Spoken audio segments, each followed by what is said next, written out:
like a lot of jobs with kids, like work with kids you worked before. at Kumon. I worked at Kumon. Guys, I did a lot of odd jobs. I had like 3 part-time jobs while I was doing my apprenticeship. So because they don't pay. They don't pay you. You don't. If anything, they make you pay. Some of them they make you pay. I knew someone who had like, I think 2 years like unpaid, just being the front desk person. Oh. Yeah, someone had to wash like his artist's car and walk the dog, apparently. This is a story of 2 sisters working together in the same building. Both are entrepreneurs and decided to get into the profession of needles. My name is Dr. Khanita, and I'm the owner of Araya Holistic Pain Management. And here I have my sister. I was about to call you doctor. Ariyana Suvar, owner of Ariyana Suvar Tattoo.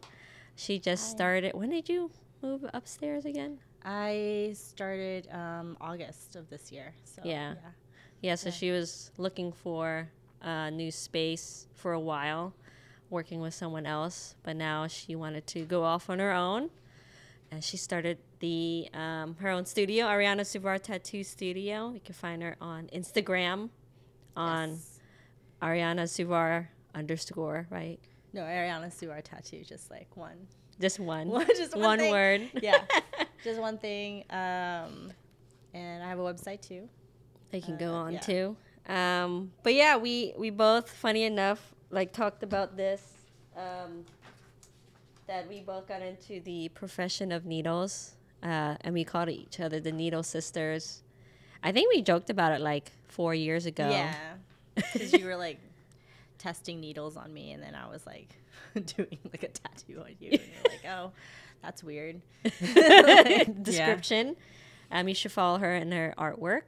But yeah, so we just decided to do this, what we call a Needle Sister podcast, because we are sisters and we both do stuff with needles. Just for fun, talking about, what we both do, what tattooing is about, how she got into it, all that stuff.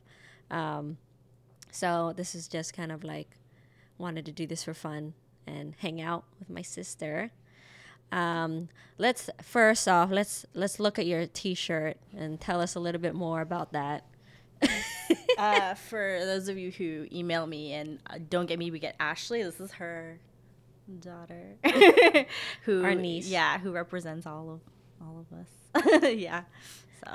So it's the best t-shirt. I was like, oh my God, I need that. Yes. So she is awesome. Ash, the shout out to Ash. Shout out to Working Ash. moms. Yeah. So if anyone, wants to email me and just see this cute little face. Yeah. Be nice. Yeah. Be nice to on her. the emails. Yeah. So I was, we can talk about how you got into tattooing first. I actually forgot. Was it like the same time I moved back home? Like, was it 2017? I think so. Yeah, it was definitely a presidency starting or ending. I don't know. I was thinking of the election year. Oh. Yeah. So yeah, I designed a tattoo for like a friend. Mm-hmm. And then the artist, his artist at the time was like, oh, if she's interested. So kind of like happened that way. And then I was like, yeah, I'll do it. And then I've been doing it since. So yeah. So that's like, oh my God. Yeah. That's as long as I opened my practice. So it's about that same 5-year span. And I do remember like, that, cause it's not like school. Just so you guys know, it's like an apprenticeship. Yeah, I know some people had to like you make a portfolio and you take it around shops and stuff like that. So it kind of happened. It kind of fell into place more for me because I studied art before. I went to school for illustration. Mm-hmm. So I had that down in a way, and so that's why it kind of fell into place mm-hmm. more versus other people where I think they've had to like learn that on top of an apprenticeship. So mm-hmm. yeah, so it kind of went a little bit faster for me in a way. Yeah, because you had the art background. Yeah, I had the art background. Yeah. And so it was really just like transitioning from like, you can draw forever on a piece of canvas, but you cannot tattoo forever on a person. So. And you cannot erase on a person. Yeah, you can't erase. Yeah. I remember you said that, like, you have to draw like perfectly in one line. Yeah. Right. And you can always go darker, but you cannot go lighter. Just so you guys know.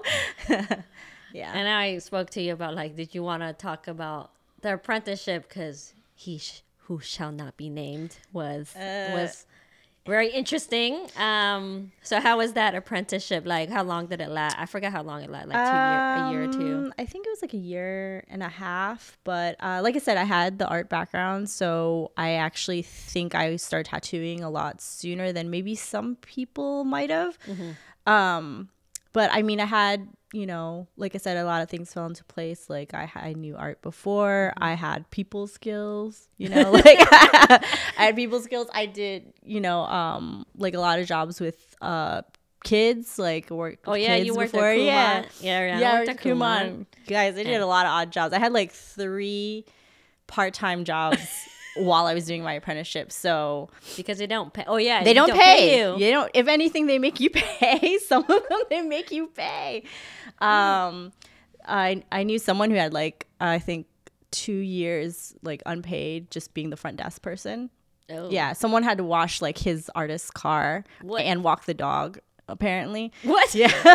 So essentially, guys, these apprenticeship could be anything. Yeah, they could be a lot of things. But you mainly actually did. I did the I at least, I went in and I mean that's what I wanted to do. So, and I was like, I want to just work one job, guys. Like, I remember Ariyana was like working Trader Joe's, doing Kumon, and then.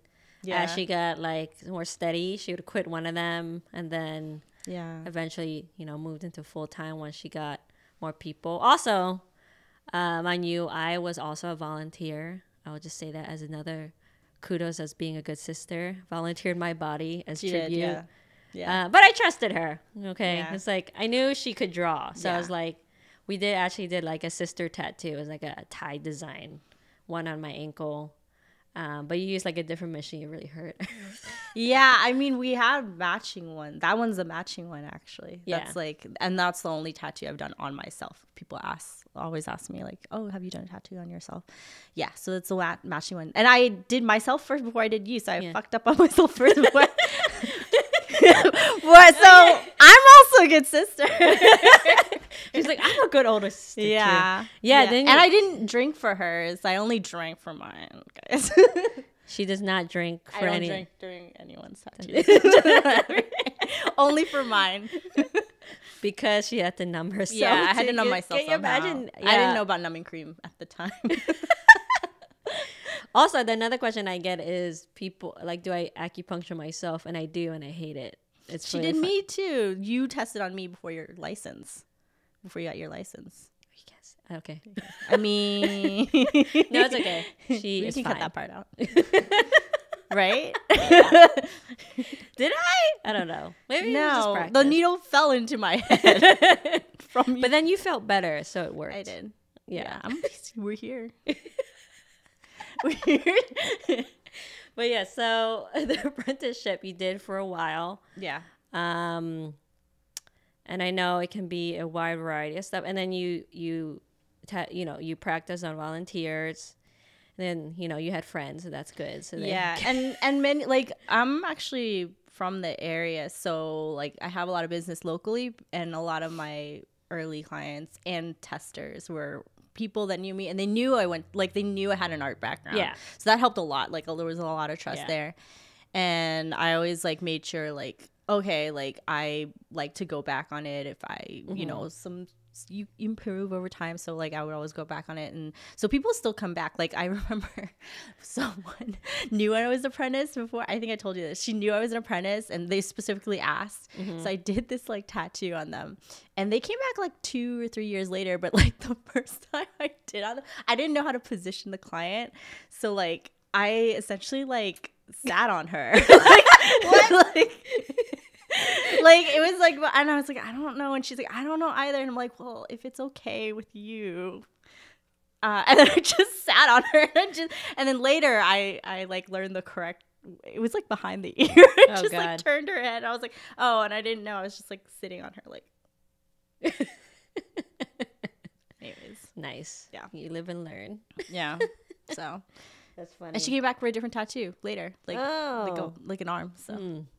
Yeah. Yeah. So what's kind of like your preferred style that you like to tattoo? I kind of know, but for the audience, what's kind of like your specialty now, being 5 years now into the industry? I still like to do a lot of different things, but mostly anything with like line work. So I like things with like bold lines, kind of ranging from like more traditional pieces you'd think, like American traditional, like thick line stuff, to I do like doing some of like the finer line things that look like etchings or prints. I like animals. Florals are always like, I think, are classic and go well on the body. I've been doing a lot more black and gray work. I do color, but lately, like, I like, working with like shading and stuff like that. And fine line. Yes. And mostly my dragon. Oh yeah, dinner dragon. I do like Asian themed motifs, stuff like that. Tiger. Yes. And it's the same random thing. I'm just gonna things and then you're like China's lion. Yes. Yeah, a lot of people are like, oh, you got tattoos, doc? I was like, they're hidden until maybe the summertime when I wear short sleeves. Yeah, you kind of forget. Yeah. But I like, because like hidden dragon, it's like crouching tiger when they come out into hiding. So yeah, from hiding. Yeah. But mostly, I like working. Also, just like the person. Like, if I get along with people and like, especially over time, like I get to know, and so they can just like ask me something and I'll kind of know, because based off of like how I know their how they are as a person and like kind of what they like. So I'd say like mostly fine line and bold line work and people. People are good. Because I know there's like this misconception that, especially you being an artist, and I made this mistake before too, where it's just like, oh, draw this for me, and then but people think that you can draw things out of thin air, and like, oh, can you do this? Can you do that? I'm like, and you're like, no, it takes time. What's kind of like your prep work in terms of designing a tattoo for someone? Drawings are not like things you can buy off of shop. Nothing wrong with that, but Ariyana will illustrate. If it's something actually custom, draw something for you. Yeah, if it's something custom done. So usually, like, if they have an idea in mind, I just ask like maybe it's subject matter. If they have any like an aesthetic, especially if someone I don't know, like I just ask for references, like, oh, what do you like, what kind of style do you like, and then I look at it and I see, oh, okay, this I can do. If I'm honest too, like if they show me some reference where it's like looks super hyper realistic, that's not really what I do. So I just like, hey, that's not my style, maybe like another artist would be better. Otherwise, like, if I'm like, okay, I can do this, then I draw like up to the stencil part, and then they come in and I have them look over it, see if they like it, any changes. So they don't like it, we'll reschedule. And then, they think that takes like how long on average? I guess it depends on the piece, of course, but like, it's hard for me to say because I kind of zone out when I draw. Like, so because I was used to, when I was in school and I did paintings and stuff, I could like work for 6 hours straight, just like on a drawing. But like some ideas come faster. Like I think the stuff I do pretty often, like florals or like animals and stuff like that. I guess. Yeah, I know. Like you always have stuff in the background because.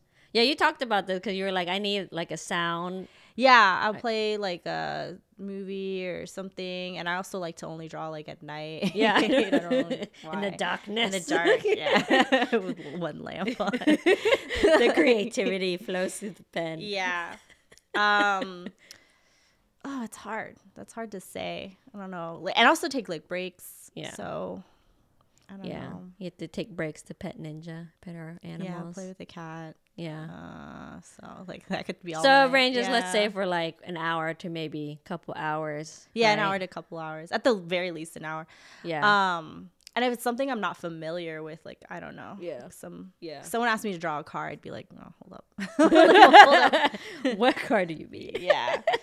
And also like kind of I have to think about how it's going to go on the person. And in some cases I actually draw part of the tattoo, especially for if it's going to be like a full arm piece or like like a limb because it has to wrap around. Yeah. Then it gets complicated. Yeah, so I'll draw like one section that I know will be mostly flat, and then I actually end up having to draw on the person that day. So then they'll come in, I'll have to like fit it to their body, and then that could be another hour or two. Yeah, I think the most once maybe like 2.5 to 3, like where I was just drawing. Yeah. Wow. So it takes a lot of work. Yeah, and then we'll start the tattoo. Yeah. So that's not even including the actual tattoo. Yeah. I know for me, whenever like when I did my tiger and my dragon, so that for me that kind of represents like these mythical creatures in Chinese medicine, which I'm a big fan of. But I remember being like, I was like, oh, I'm super excited to get this tattoo, and then I get there and I'm like, oh shit, I have to get this tattoo. Yeah. You're just like, oh man.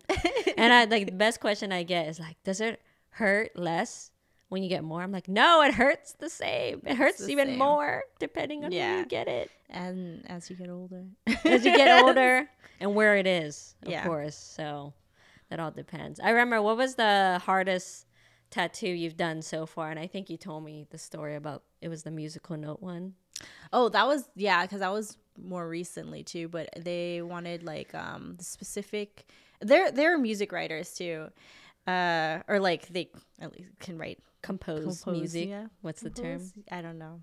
But they wanted like the music bar with the music and like the notes going around like a band around their arm, and that's all drawn by like I can't stencil because the body's like not a perfect cylinder, so I drew like basically like 5 parallel lines. Oh my god! And then spacing by hand, and then I had to space the notes. And I kind of, we learned piano when we were kids, so I was like, I kind of know what they should look like. I don't know how to read it, but I know what they should look like. Yeah.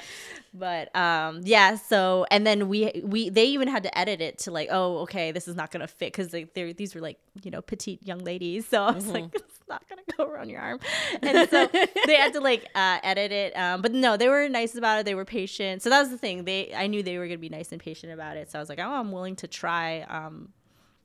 That said, if anyone wants a band around your arm, I'm gonna have to think about it.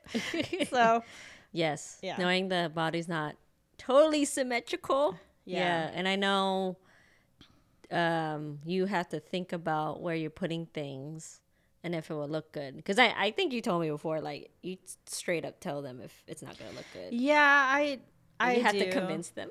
You have to kind of. I state my arguments. I lay out the facts.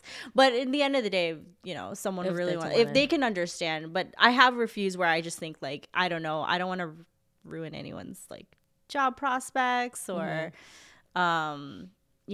like have them get in trouble. Like I know visible tattoos can be, can affect your workplace, and so I just try to keep in mind like what they do and like over time, like how can it affect them over time. But if they own their own business, like okay. yeah like me, I'm like, I have a tattoo on my face. You'd be like I'd still think about it. we both share a dad. Yeah.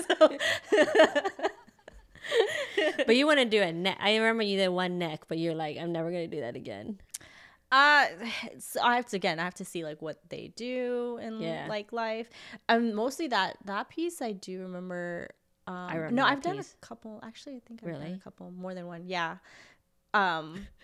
well, the one person like their like job was secure. So Yeah. like so, and the other person they already had that there. Yeah. So it was kind of like a rework. cover-up. Yeah, cover up rework.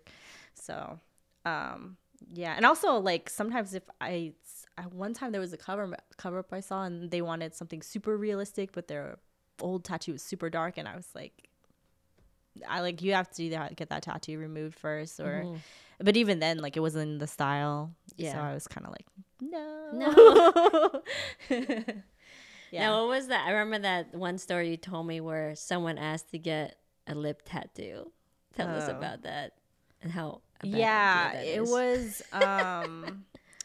They wanted like one of those like inside the lip ones, and I've actually only done that once, and that was a touch up for something that was already there. And because it was already there, yeah, I was like, sure, let me try it. So based off my experience from that one, like, first of all, like, there's no stencil that can go on there. So that's like freehand. And then you tattoo it, and then the person, there's just so much like liquid. Like, you're like drooling, and like they have to hold it open, and there's nowhere for me to rest my hand so I can have some stability.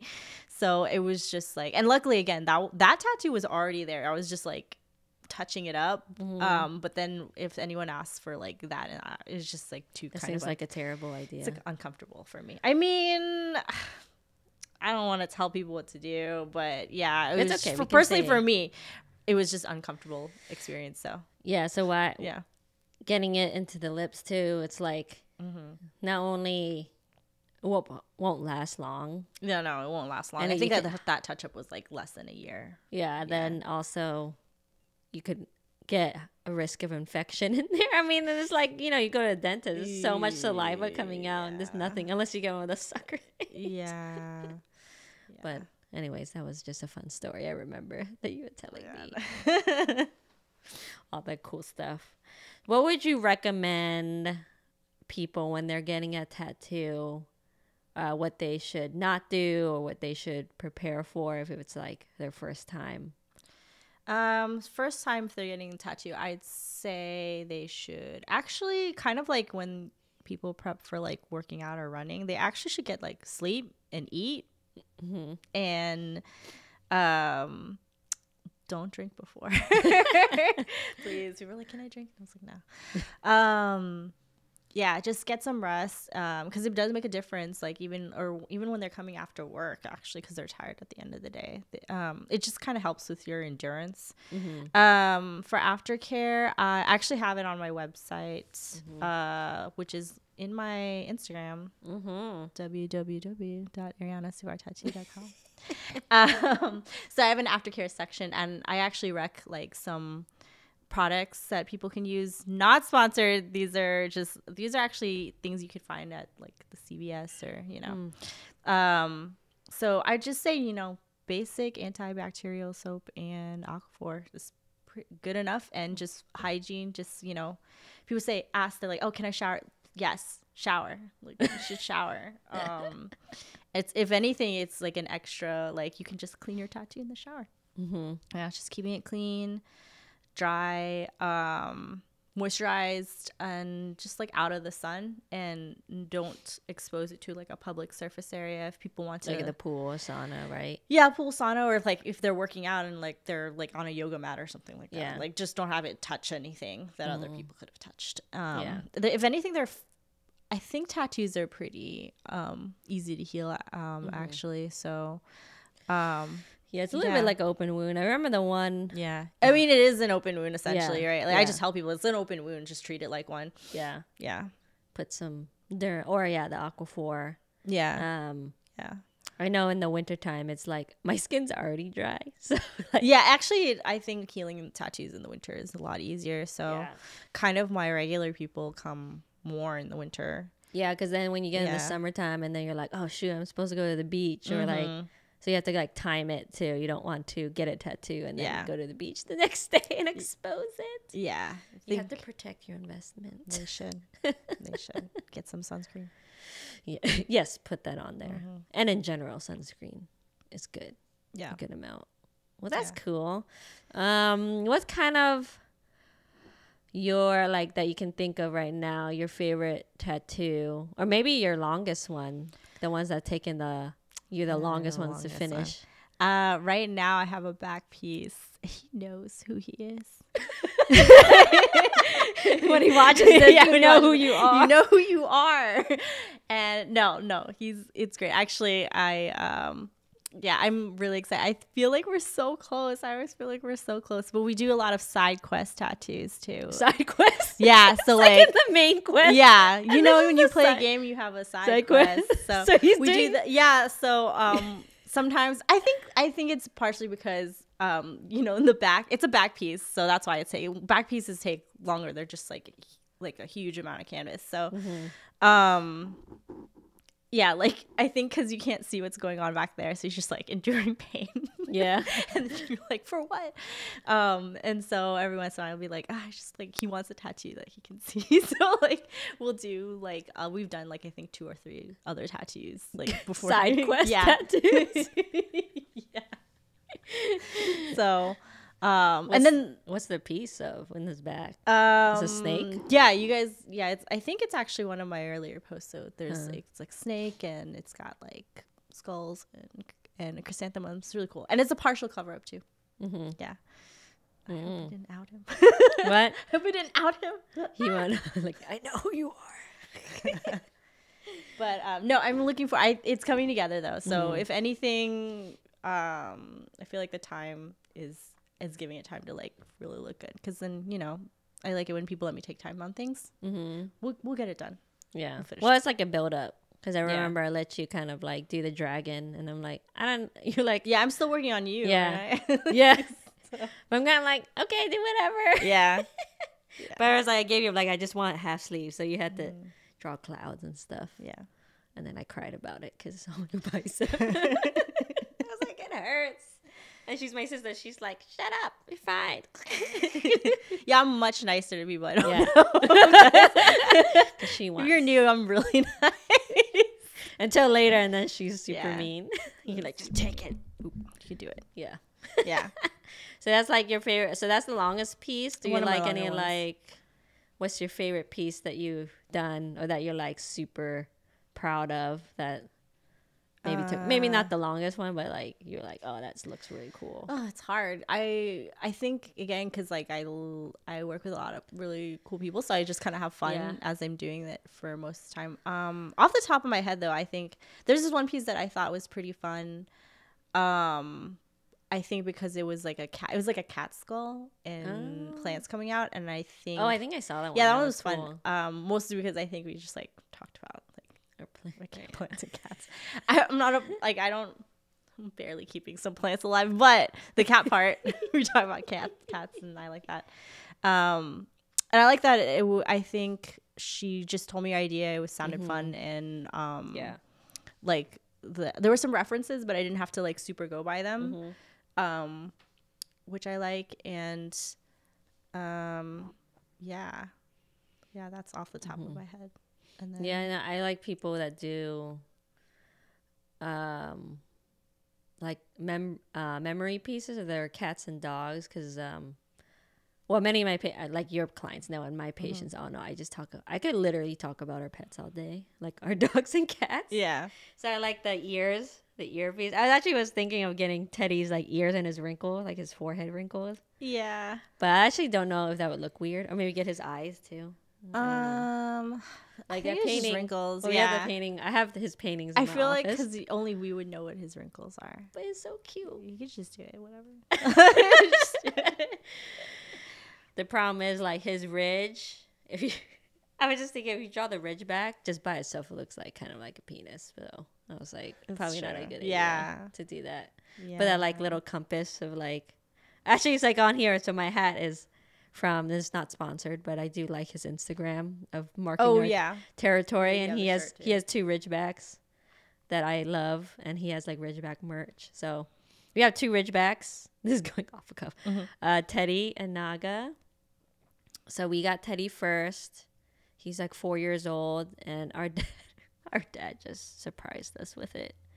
One day he was like, hey, I need you to go pick up something for me. I was like, sure, Dad, what? He's like, a puppy. And we're like, excuse me? And not gonna lie, he's done this to all the pets. But we brought home Ninja randomly too. That's true. Yeah. So this is how our family functions. Yeah, we're just like, surprise, here's a pet. Literally, and I was like, I didn't know anything about Ridgebacks, and I looked them up. I was like, they're gonna get ginormous. Yeah. Oh my god. Yeah. But then we fell in love with them, and I love Ridgebacks. And then he did the same thing with Naga. It was like, oh, we need a friend. Like, we'll wait. I was thinking about it, and then Dad just shows up. Remember, he's like, how about this one? And I'm like, what? And he's like, I already bought her. Yeah. And then the last one was just like, she was there. Yeah, and then the last one, yeah, he was like, oh, I got a surprise. I was like, oh, awesome. We got like sushi for dinner or something. Like, turn around the corner. I was like, that's a whole ass dog. But it was not another Ridgeback. It was a Weimaraner named Yumiko. Yumiko. She's so annoying. She's the youngest. She's the brat. Annoying. Yeah. Weimaraners are a lot of energy. So that was another, like, I was like shook for like a week. I know. We were like mad. We were mad. But she's like too cute. She's like, love me. I'm just going to pee everywhere again. Yeah. Pee pads are out again. Everything's chewed up. Yep. In their house. She's worse than all of them. Yeah. She's worse than all of them. But yeah, our dad named Yumiko, and actually Naga is after the Legend of Korra.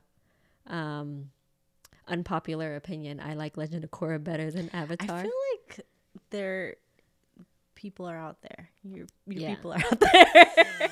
It's like unpopular opinion. I really love Legend of Korra. But anyway, so Korra has her companion, because they always have their faithful companion named Naga, the polar bear dog. And Naga's like from Thai, like the name of the serpent. Yes. Yeah. So she's so she's like a protector. She protected Buddha, right? Naga? Yeah. Yeah. So I was like, if I get a girl Ridgeback, I'm gonna name her after that. So I did. Yeah. And people ask me where it's from, and then the people who know are like, you named her. I was like, yeah. I was like, yeah. And she is like that. She's a protector. She is. Yeah. She is. They both are. Yeah. Yeah. Ninja's not so much. He's like a loafer. But Ninja's like a gangster, I feel like. Ninja stands for, what was I saying? Ninja stands for no income, no job, or assets. That's what Ninja stands for. That's what he stands for. No, sometimes he's a shop manager. Sometimes he'll visit the shop. Yeah. And he'll entertain the people. The guests. The clients. The clients, yeah. Especially if he knows them, he'll jump on you. Yeah. But he's a Sphinx cat, if you guys don't know. He's naked. He's a no fur, but he's very handsome. He's dark skinned. So I could talk about our pets all day. Very smart. He's not afraid of anything, I've realized. He's already lost half his lives, I'm pretty sure. Yeah, he's fallen off a lot of things. He's fought things. He has a scar. Yeah. He got his tail partially amputated by accident. That was our brother's whoopsie. Yeah. He didn't mean to, but he's he's a champ. He didn't even cry that much. He was like, all right, whatever. He doesn't know how to cry. Yeah. He only knows how to judge. Yeah. He lost the nail the other day fighting probably Yumiko. Yeah. Yeah. Our house is like a constant circus of like cleaning up after the dogs and cats. But it's fun. They're worth it. Costs a lot of money. So we took a divergent off to our pets. Yeah. I think that's how it ends. It's like you just end up talking about pets at the end of the day. Our pets are awesome. And then we also have another secret cat. Oh yeah, the secret one. We always forgot about her. Don't talk about her anymore. They don't need to know. Yeah. Keep her secret. So we actually have 5 animals in our house, but one of them is a secret. Yeah. She just chills with her dad. Should I ask you questions? If you want, this is Needle sister. You can ask me stuff, whatever you want. I think I always wanted to be some sort of doctor. I mean, I was like into the science stuff. Also, I like hurt myself half the time. Yeah, you're like half your left side. Yeah, is cursed. It's cursed. Yes. So, and I went to a chiropractor and all that stuff. So it was really helpful. I was into that medicine, but I really didn't know about acupuncture until actually when me and Mom went to Thailand together in like what was that 2011? I want to say. We went for like 2 months, and then actually the uncles and aunts are like, you should go see this doctor. He's super good. Doctor Chinese medicine. I totally forgot his name, but he was from China but moved to Thailand. So his like Thai sounded, I think we talked about with the accent. Yeah, it sounded I was like, I've never heard like a Chinese accent Thai, so I barely could understand him, because like, you know, English is our first language, and then Thai we can understand, but only like Bangkok Thai. So I went there, and he was really nice, and his daughter was like my age, so we could kind of speak. She knew Thai, so we can kind of like converse that way, which is impressive, right? Because she was like came straight from China, just learning. So we are learning as an adult? Acupuncture. Or no, she just came in. Yeah, she was born there. No, she came in as a kid. Yeah, her and her. I can't remember the story, but like him and the daughter were there, but the son was still in China, and the mom was in China too. I don't know exactly, but I found it funny that she was learning acupuncture in Thailand, and I'm like, but oh yeah, you know, yeah. Like, it was not, but I guess they wanted to move to Thailand, maybe. Yeah. But anyway, so I learned, and I was like, this is pretty cool. He's like doing all these things. So he did like acupuncture with electrical stim, and he did cupping on everyone. So he had an assistant that just cupped everyone afterwards, and I saw some crazy stuff too, where he would like bleed cup, but I think she had like a blood cancer or something, and like you actually see the stuff come out like dark. So I mean, they did like old school way there, you know, like Thailand and Asia is like, if you do that here, it's like you have to explain everything, make them sign consent. Yeah. But it really does work. It's really cool. So anyways, I got into that, and then when I was still in college at George Washington, there was I don't know what they're called, like representative that came from like New York Chiropractic College, and she did this presentation. I was actually the only one there, funny enough. But she's like, oh yeah, we do chiropractic and like acupuncture. So you have students that go through both if you wanted to pursue both. And so I was like, oh, that's cool. So I did do like a student orientation. And at the time, there was the herbal program there too. And I remember when I was like, oh, can I do like all three? So it was like one of those things where everything fell into place. Too. Yeah.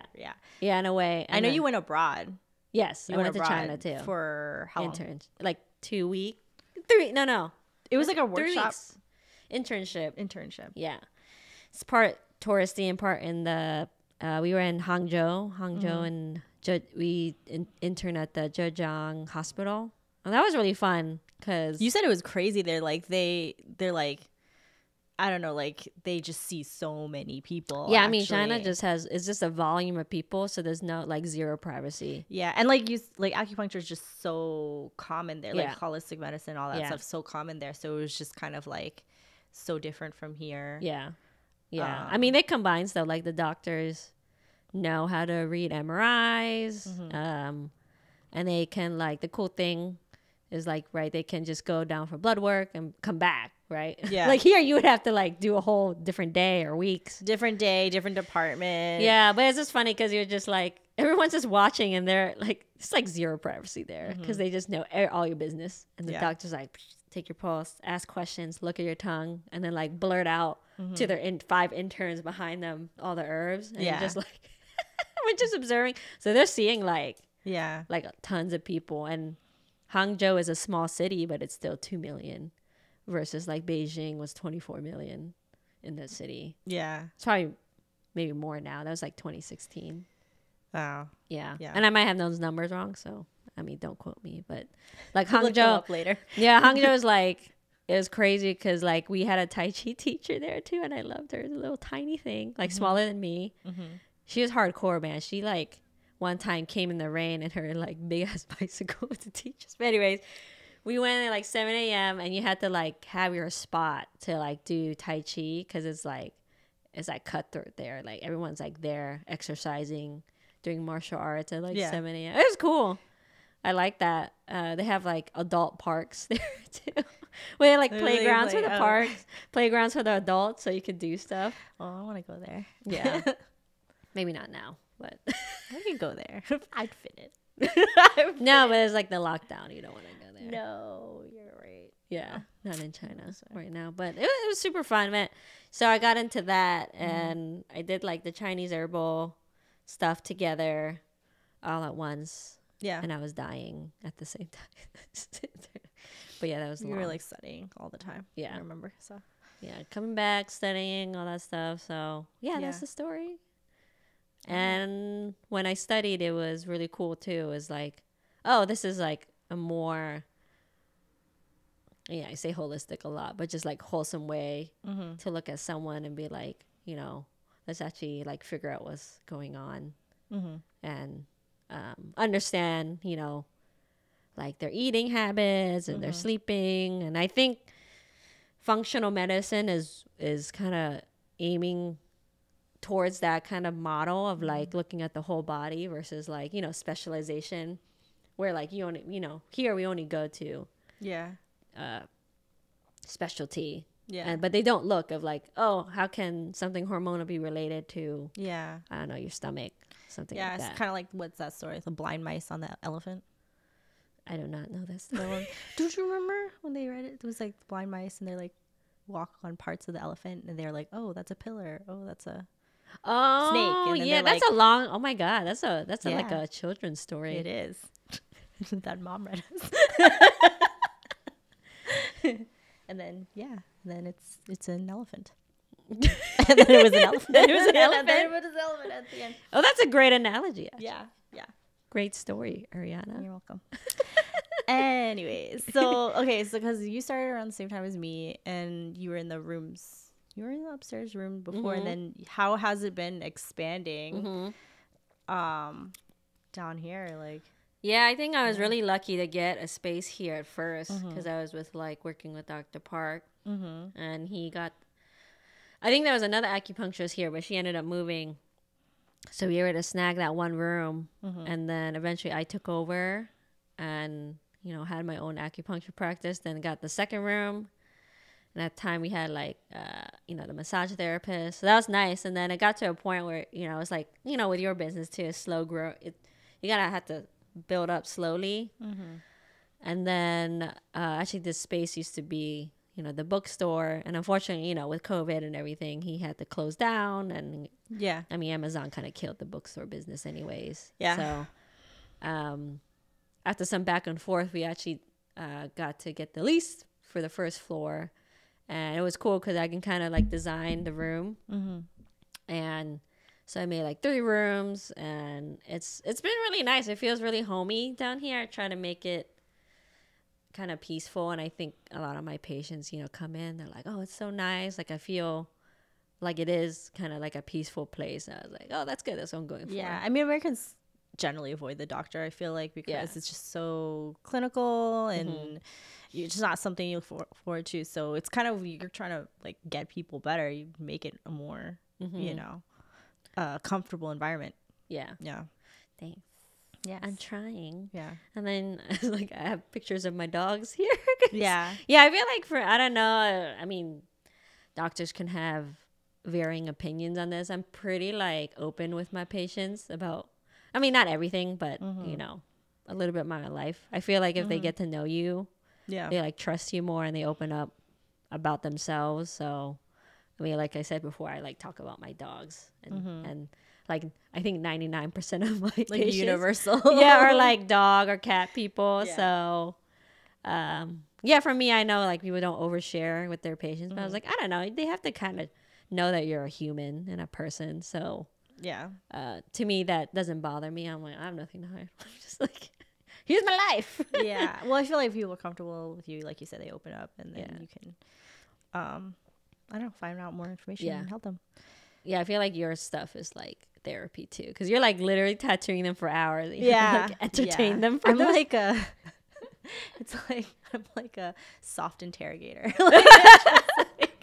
Just find out stuff didn't mean to find out, but but also it's overall it's an experience, right? Things you have to go through, so just try to have it be as positive a one. I was gonna ask you, because I do prep work before. So what do you do anything in particular? I mean, they don't just come and you're like, all right, let's get started. Yeah, now I have the system where I really like my system in terms of like, I figured out like in my home life, I'm not as OCD, but like specifically here, I'm very particular with stuff because I think if you don't have like systems in place, you know, the practice won't grow. Or and like, you know, like you can train your patient, you can train your clients a certain way, and so when they understand like boundaries or understand how you work and what what to expect, then it works better. So like having initial paperwork, like I'm really detailed on that, so that like before I meet a new patient, you know, I can already know what's going on. So I'm like, I look over beforehand, and typically I don't look like a week ahead. So I'm pretty much like day before, night before. So like, you know, it's more fresh, you know, like for you, right? Like you don't draw until the day. Depends. Yeah. So I typically like to just see what's going on, and sometimes I might know the person, and so I have a general idea what I want to do. But mainly like I could always come here like 30 minutes before, and like so I can have time for myself to like think. Well, you know people over time too, right? Yeah. Like you get used to like certain how they work and how treatment affects them, right? Exactly. Yeah. So you know, it's different from tattooing, where it's like, I don't want to say one and done, but like depending on the piece. But I really, if they have something chronic, like I'm really get to know them and what's going on in their lives. And it's a long tattoo, chronic. Yes. It's a chronic condition. Yeah. Yeah. So I do a lot of like, okay, initial paperwork, go over that with them, ask them questions, and then give them like a general, like if they never had acupuncture or chiro, like what's it about? Let them ask me questions. I'm pretty, you know, I tell them, you know, any questions, please let me know. Email. I'm pretty like communicative, so if they can email me, text me, eventually I'll get back to them. I promise. I try. It's hard, you know, with everything, but so I try to, with any new patient, read their stuff beforehand and like mentally prep about what I want to do. And then as I like talk to them, I figure out how they are. And you can kind of tell right away. Like there are even some I've gotten to really, even before they walk in, tune in to be like, oh, this is going to be, I don't want to say difficult, but like a lot, you know? So I have to know, you have to kind of guide them through questioning because they can just go all over the place. Yeah. So and run over your time. And I think I've done really well with like managing my time. Like patients know how long they have. And I like that for myself, right? Even at something nice, like getting a massage or whatever, it's like, you kind of like to know how long it's going to be. So you're like, oh my God, how long am I going to be here? I can't be here forever. But yeah. Because of expectation. Well, yeah, because now that you expand, you have to manage more than one person. Yeah. Or two people. So yeah. It's kind of like. So it's like a system and knowing how to have like, and I'm getting better at it too. Just like, okay, where are we now? And I'm not here to, you know, just like take all the money or whatever. I'm like, okay, is this helping you? Yeah. Like, how are you feeling now? So just having those markers to understand. Yeah. You're not like a system that's like a mill. Yeah. You're like there's some mills. Yeah. So. Yeah. I know like some people are like treating how many people per week. I'm like, I can't like mentally manage that. I don't know. To me, like you're just throwing needles in them. Then you're just like, all right, like see ya. Nerd, so you're just like, to some extent, it helps. Yeah, I'm not gonna, you know, badmouth that. It just doesn't work for me. I think every practitioner is different. So I kind of like to talk and like understand what's going on, and then do the needles, manual therapy, adjustments, herbal, and now I have the training herbal formula. Now I have the hyperbaric, so that's like an additional thing that I have to manage. So, and that's a new thing as well. So it's a lot. Yeah, that my brain is to handle. So it's like organization, creating systems is super important. Yeah, because I mean, I see you like when you're not here, just like me when I'm not here. We're like still doing stuff for the business, right? Like you're typing up your notes and you're doing this. This is like not on our official work hours. So so it's for entertainment. It's like informational, right? Yeah. Like, yeah. Yeah. Now like, you know, with my social media taking off, it's like a whole different thing too. Yeah. So That's fun though. I mean, I want to make Chinese medicine cool and like modern and relevant. So yeah, and just show like it's not like mysterious. yeah, Like and some of it like I don't know how to say this. Like some of it will. It's just because it hasn't been proven doesn't mean it's false to me. Like doesn't mean like for example, like the scarf thing that went viral was like I talked about the scarf, why it's good to wear it. It's because it's a Chinese medicine thing, and it's a folk medicine thing too. I think with like you have points in your back of the neck that like if you get exposed, you can get sick. And then people are like, I'm like, it's Chinese, like it's different language. Like you can't. It's a different language in Western medicine. So there's actually there was a practitioner in where is he in like Oregon that there are studies now coming out that's like, oh yeah, cold makes you more susceptible to illnesses. It's like we knew that. Like in Chinese medicine, it's like like being cold. Yeah, I mean, there's a lot of overlap. I think just now it's being proven. Yeah, and I'm just like, yeah, they said that 2,000 years ago. People sense it too. You're like, that's why we cover. Yeah, I mean, and then there's these questions about like, the cold showers, like Wim Hof, and there's a right place to do that, in general, and I think it's helpful for some, but I don't think it's. I wouldn't do that. Might do it cold, but that's something I have to look up, and I'm not closed-minded about it. I want to learn more. I think it's good to kind of be open-minded to things, to change, but people have to be open-minded to Chinese medicine because it has been around for 2,000 plus years, and the classical texts that sounds kind of like mysterious and woo-woo is like, oh, actually they were right, and they knew. So I think it's very relevant. It's just like the language of it is hard because like I think there's like a disconnect with some, because I think it's really cool, but like how can I say that? I think that's what I'm trying to do with my social media. Like how can I say it so it makes sense to like the lay person of like, oh, like because it's very intuitive to me, or very like, oh, when you think about it that makes sense. And that's how I explain it to my patients of like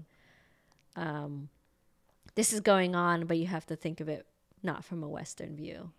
So when I say liver and spleen, they're like, what? Something wrong? I'm like, no. It's like different, But then when I explain it, they say, oh, that makes a lot of sense. Yeah. But especially some mysterious illnesses they have. Yeah. Or just like kind of presenting it in a way that's like, I don't know, because sometimes you just don't know when like someone's explaining something to you and you just kind of go home like, well, what is this? I don't understand. It's quackeries. Yeah. They used to call chiropractors quack doctors. I don't know if you knew that. No, I didn't. Quack.